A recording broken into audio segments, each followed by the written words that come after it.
Une directrice d'école, fière d'avoir organisé un bureau de vote en un temps record. Voilà les urnes où les gens vont voter, où on va mettre le bulletin. C'est le message que veulent faire passer les autorités de Donetsk. Tout est prêt pour le référendum, annoncé il y a 2 jours à peine. Même le drapeau russe est déjà accroché en bonne place. Nous n'avons aucun doute depuis 2014.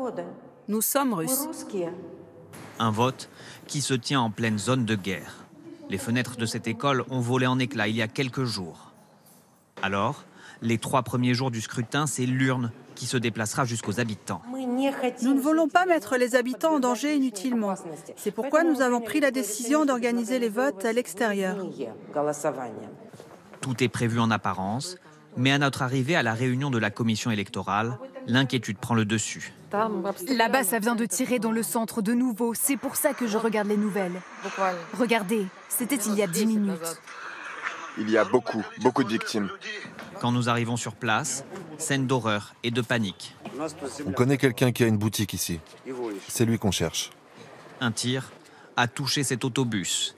Les séparatistes accusent les Ukrainiens qui n'ont pas démenti jusque-là. Cette mère vient d'arriver sur les lieux, auprès du corps sans vie, criblé d'éclats de son fils de 14 ans. Au total, 6 civils sont morts. Au moins 3 ont été grièvement blessés.